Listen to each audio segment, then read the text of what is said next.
They thought pouring concrete a few feet over my property line was no big deal. Just a quick adjustment, something they could smooth over later and pretend never happened. The crazy part is, if I'd come home 10 minutes later that morning, they probably would have gotten away with it. And what started as one strip of wet concrete beside my driveway ended up shutting down an entire commercial project on the busiest corner of Maple Ridge for almost 2 weeks. I live in Ashton Creek, Oregon, on a quiet little corner lot that honestly feels like it got skipped over by time. My place isn't fancy. It's a one-story cedar-sided house with a white porch swing my late wife picked out years ago, and a driveway narrow enough that if my truck's parked crooked, I have to squeeze past the mirror to get to the front gate. There's a thin strip of land along the side of that driveway, maybe 6 feet wide at most, running from the sidewalk all the way back to the fence. Nothing dramatic. Just grass, gravel, and a couple stubborn weeds that come back every spring no matter what I do. For nearly 12 years, the parcel next door sat empty. Just cracked dirt and dry brush and an old rusted realtor sign leaning sideways near the curb. I got used to looking over there with my coffee in the morning. It became part of the routine. The birds would hop through the weeds, the neighborhood stayed quiet, and life felt predictable in a way I appreciated more as I got older. Then one April, that lot sold. I knew because by Tuesday there were orange survey flags everywhere, and by Wednesday a temporary utility pole had gone up. Thursday morning brought trucks. Friday brought noise. And by the next week, the whole place looked like somebody had flipped a switch. Excavators rolled in. Workers shouted over backup alarms. Dust kicked up into the street. The project sign out front said Halcyon Development Group in bright blue letters, and below that, future home of the Ashton Professional Center. 3 stories. Medical suites and office space. A nice-looking rendering, too. I remember standing at my mailbox thinking, well, there goes the peace and quiet. But construction happens. Town grows. You deal with it. At first, I didn't pay much attention. Then one afternoon I pulled into my driveway and hit the brakes. There were wooden framing boards staked into the ground right along the gravel edge beside my truck. Long straight forms. Freshly placed. Running nearly all the way to the sidewalk. I sat there with the engine idling and stared at them. Something felt wrong immediately. Not obvious enough to yell. Just off. I got out and walked closer. A worker in a yellow vest was hammering another stake into the ground. I said, "Hey, what exactly are you guys pouring here?" He barely looked up. "Foundation footing. Concrete comes in first thing." I pointed down. "That line's not yours." He shrugged like I'd asked what time lunch was. "Engineer marked it." That answer irritated me more than it should have. I crouched beside one of the stakes and looked toward my driveway. I'd lived there too long not to know where my line ran. Still, memory's memory. Paper's paper. That night, I pulled the property survey from the filing cabinet in my office. Folded and yellowed and marked with notes I'd made years back after replacing the fence. I spread it across the desk under the lamp. Measured twice. Then again. And my stomach dropped. They weren't close. They weren't a little over. Those framing boards crossed well onto my land. A few feet. Maybe more. Enough that if they poured where they'd marked, a permanent structural footing would sit on property they did not own. I barely slept. And right before sunrise I woke to diesel engines. I looked outside. Concrete mixers. 3 of them lined up along the curb. Workers moving fast. Like they were racing daylight. I threw on boots and headed out. By the time I got there the chute was already extended. Gray wet concrete was spilling into the forms. Thick and steady. A laborer raked it smooth while another vibrated the edge. I waved toward the foreman. "Stop. Right now." He turned, annoyed. Tall guy. Hard hat. Clipboard. Looked like he hadn't smiled since Reagan was in office. "What's the issue?" "The issue," I said, pointing at the wet pour, "is that's my land." He glanced down like he was humoring me, then gave me the kind of half-smirk that instantly makes your blood pressure rise. "It's a minor offset. Survey team accounted for it." "No, they didn't. We can adjust later." That sentence.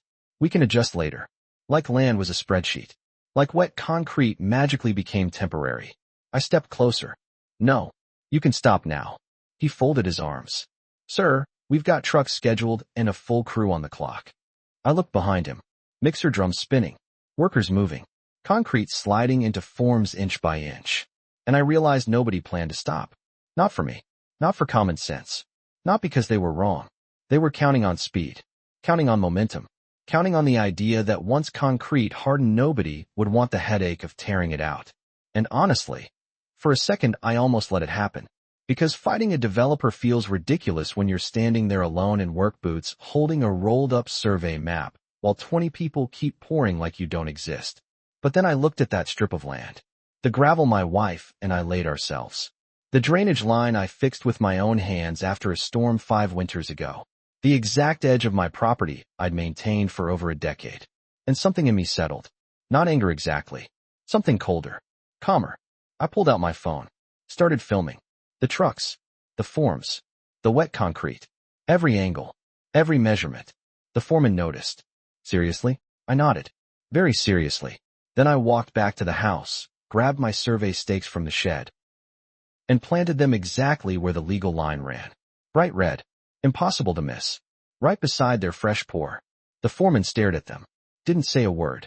But I could see it on his face. For the first time that morning. He knew this wasn't going away. And while they kept pouring like they still had control of the situation, I was already heading somewhere they definitely didn't expect. I drove straight downtown to the Ashton Creek County Records office with concrete dust still on my boots and my hands gripping the steering wheel harder than I realized. The whole way there I kept replaying that foreman's voice in my head. We can adjust later. It was said so casually, like he was talking about shifting patio furniture instead of pouring permanent structural concrete onto somebody else's land. And the thing that really got under my skin wasn't even the arrogance. It was how normal it seemed to them. Like they'd done this before. Like speed mattered more than permission. County Records sits in an old brick building next to the courthouse with floors that creak louder than they should and fluorescent lights that hum overhead like they're tired of being there. The clerk at the permit counter was a woman named Denise. Mid-60s, glasses on a chain, knew everybody and everything happening in town. She looked up when I walked in. "Morning, Wyatt. You look irritated." I said, "That obvious?"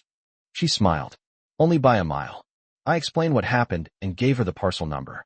The second she pulled up Halcyon Development's permit package, she leaned closer to the screen. Then she printed the approved site plan and slid it across the counter. "Take a look." And there it was. Black and white. Clear as daylight. The foundation footprint. The setback requirements. Drainage slope. Utility easements. Every line exactly measured. And in bold under structural notes. All footings must remain fully within legal site boundaries. Any encroachment may result in immediate suspension pending inspection. I actually laughed. Not because it was funny. Because suddenly the whole morning made sense. They weren't improvising. They were violating permit conditions. Denise looked over her glasses. "You filing?" "Yes." She handed me the complaint form. "I'd recommend doing that before lunch." I filled every box. Attached photos. Survey copy. Video timestamps. Measurements. I walked out of there feeling strangely calm. Not confident exactly. Just grounded. Like facts had replaced adrenaline. By the time I got home the crews were still there. Concrete cured in pale gray strips. Workers unloading rebar. The foreman saw me pull in and started walking over. I stayed by my truck. He stopped a few feet away. "You contact someone?" "Yep." His jaw tightened. "Sir, we're trying to keep this moving." I said, "Then maybe you should have kept it on your property." He stared at me a second, then turned around and barked something toward the crew. No smile this time. No shrug. By 3 o'clock 2 county inspectors rolled up. White pickup.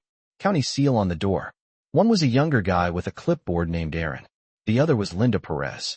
And Linda was the kind of inspector every contractor fears. No wasted motion. No unnecessary conversation. She stepped out, looked once at the footing, once at my survey stakes, and immediately asked for the approved plans. The foreman handed them over. Linda crouched beside the fresh concrete. Aaron stretched a measuring tape. Then they measured again. And again. Nobody said much. Workers slowed down and watched. The backup alarms stopped. Even the rebar crew paused. Aaron stood, 3 feet 9 inches inside neighboring parcel. Linda checked the drawings. Then the footing. Then the drawings again. The foreman started talking fast. There was a reference issue from survey placement. Linda cut him off. "Did you verify boundary markers before pour?" Silence. He tried again. "The engineer, did you verify?" Nothing. She looked at Aaron. He nodded. Then she pulled a bright red notice from her folder. I can still hear the sound of that paper slapping against the temporary site fence. "Stop work order. Immediate." No framing. No structural deliveries. No vertical build. No continuation pending correction and re-inspection. And just like that, everything stopped. It was surreal. 30 seconds earlier the site sounded like every active construction project in America. Then silence. Forklift parked. Mixer truck idling, but going nowhere. Workers standing around. One guy holding a shovel like he forgot why he had it. The foreman turned toward me. He didn't yell. Didn't need to. His expression said enough. Linda walked over and handed me a copy. Mr. Mercer, county confirms encroachment. They'll need remediation before permit status changes. I nodded. Thank you. She gave me the tiniest half smile. People ignore boundaries until boundaries cost money. Then they drove off. And the whole site just sat there frozen. That evening, right around sunset, somebody knocked on my front door. I already knew who it was. Declan Rhodes, owner of Halcyon Development. I'd seen his photo online before. Early 40s. Expensive boots. Pressed jacket. The kind of guy who looked like he talked in square footage and financing terms. He stood on my porch holding a calm expression like this was a neighborly misunderstanding. Mr. Mercer. Declan. He glanced toward the site. Bit of a rough afternoon. You could say that. He gave a polite smile. We'd like to resolve this quickly. I leaned against the door frame. Go ahead. The concrete overage can be trimmed. We can cut the excess edge and continue building. Not happening. He blinked. We're talking about a narrow strip. No. We're talking about my property. He exhaled.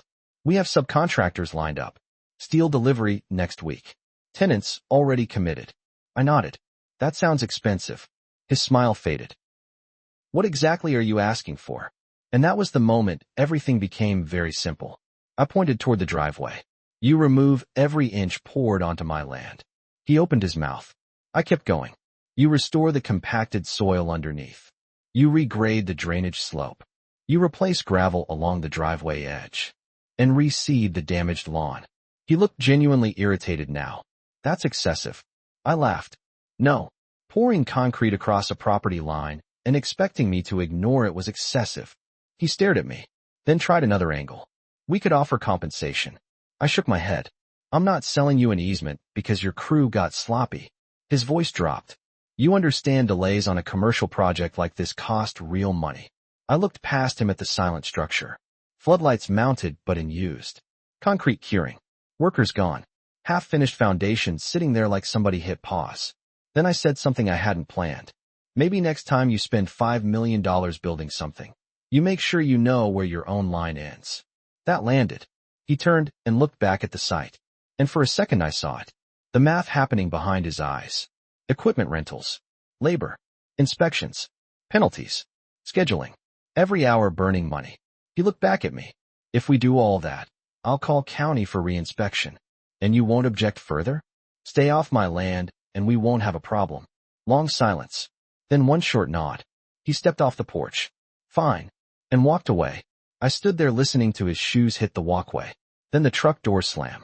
Then engine noise fading. And I'll be honest, for the first time all day my knees felt weak. Because when adrenaline wears off, reality catches up. I was one homeowner. He was a developer with lawyers, contractors, financing, and a whole lot more leverage than I had. Part of me wondered if I'd pushed too hard. Maybe they'd fight it. Maybe lawyers would get involved. Maybe this turns ugly for months. I barely slept. Again. And just after sunrise the next morning, I heard something outside. Not mixer trucks. Not framing crews. A different sound. High-pitched. Sharp. Industrial. I looked out the window and saw 2 demolition saws rolling through the gate. Crew in orange vests unloading equipment. Concrete cutting blades gleaming in morning light. And standing there near the fence, watching every inch of it, was Declan Rhodes. He looked tired. And he looked furious. But he was there. Because the county wasn't bluffing. And neither was I. Then the first saw hit the concrete. And sparks flew. The sound of a concrete saw cutting through a fresh foundation at 7 in the morning is something you don't forget. It's loud enough to rattle windows. Sharp enough to cut through your skull. And somehow satisfying in a way that's hard to explain unless you've spent the last 2 days being told a property line is a minor issue. I stood at the edge of my driveway with a mug of coffee and watched sparks jump into the air while the crew carved straight through the section they'd poured over my land. Dust drifted across the street. Orange cones went up. A dump trailer backed in. Nobody talked much. And Declan Rhodes stood there the whole time, hands in his coat pockets, jaw tight, looking like a man trying not to calculate how much money he was losing every minute. The first section came out in a jagged block. Then another. Then another. Chunk by chunk, every inch of that footing lifted off my property and got hauled into the trailer. At one point, one of the workers muttered, "Could have been avoided." And another guy answered under his breath, "Should have checked the line." Declan heard it. Didn't say a word. By mid-morning, the concrete was gone. What remained underneath looked worse than I expected. The soil had been compacted deep. Tire tracks pressed through gravel. Drainage sloped wrong toward my driveway. Exactly what I'd worried about. A landscaping subcontractor showed up with fresh fill and started regrading the strip. They brought in gravel to rebuild the edge beside my truck, packed it tight, leveled the transition, then spread topsoil over the damaged grass and reseeded everything. I'll give them this, they did it right. Not because they wanted to, because they had to, and because county inspectors were due back that afternoon. Around 3, Linda Perez returned with Aaron. Same truck, same clipboard, same expression. They checked measurements against the survey stakes, walked the full strip, inspected drainage, measured setback, compared corrected footing against approved plans. Aaron made notes. Linda took one slow look around and nodded. Then she removed the stop work notice from the fence. Just peeled it off and folded it. That was it. Project resumed. Workers started moving again. A forklift beeped to life. Deliveries resumed. The whole site woke back up like someone flipped the switch again. Except now, nobody ignored the property line. Every single crew that came through over the next few months treated that boundary like it was sacred ground. Survey flags stayed visible. Temporary barriers went up. No one parked across it. No one stepped onto the strip unless they asked. Even subcontractors I'd never met somehow knew. One concrete guy laughed and said, "You're the reason everybody double checks now." I told him, happy to help. He grinned. Boss still talks about this. That didn't surprise me. Declan and I only spoke once after that. About a month later, I was getting the mail when his SUV pulled up. He stepped out, walked over, looked at the rebuilt strip beside my driveway, then at me. I wanted to say, the correction was handled. It was. He nodded. Then after a second he said, "We should have checked." Simple. Direct. No spin. Honestly, that caught me off guard. I said, "Yeah, you should have." He actually gave a tired laugh. Then he looked at the office building going up behind him. Steel framing, nearly complete. Glass scheduled next. And he said, "That stop order cost me more than I'd like to admit." I raised an eyebrow. I imagine it did. He shook his head. One survey check would have saved a lot. Then he got back in the SUV and drove off. That was the last real conversation we had. The building eventually finished. Looks nice too. Modern glass. Stone front. Professional signage. Doctors moved in. Law office on the second floor. Tax consultant upstairs. Traffic picked up. Neighborhood changed. But every time I pull into my driveway and glance over at that thin strip beside the gravel, I still think about how fast people assume they can take small things. A few feet. A narrow line. Just enough to say, it's not worth making a fuss. And maybe sometimes people give in. Maybe they decide they don't want conflict, don't want paperwork, don't want awkward conversations with contractors or developers or county offices. I understand that. Believe me, there were moments I wanted to let it go. Moments I felt ridiculous standing there with survey papers while trucks poured concrete like I didn't matter. Moments I wondered if I was being stubborn, but then I kept coming back to one thought. If somebody crosses your line and calls it minor, what they usually mean is it matters to you and costs them nothing, until it costs them something. Then suddenly everybody understands boundaries. These days the grass has grown back thicker than before. The gravel edge looks clean. Drainage runs perfectly, and the property markers are still there. Bright, easy to see. Not because I expect another fight, mostly because I like the reminder. A boundary doesn't have to be dramatic to matter. Sometimes it's 6 feet of lawn beside a driveway. Sometimes it's paperwork in an old county office. Sometimes it's one homeowner saying no when everyone expects yes. And sometimes, that's enough to stop an entire commercial project cold. Now I'm curious what you think. If you were in my position, would you have stopped the job immediately and demanded full removal? Or would you have taken compensation and let the foundation stay? And if you were the developer, was this an honest mistake that got blown out of proportion? or exactly the kind of shortcut that deserves consequences? Drop your take in the comments, because I read every one of them, and these property line stories always bring out strong opinions. And if you enjoy real neighborhood conflicts where one small decision turns into a much bigger reckoning than anybody expected, hit like, subscribe, and stick around, because trust me, this town has more stories than people realize.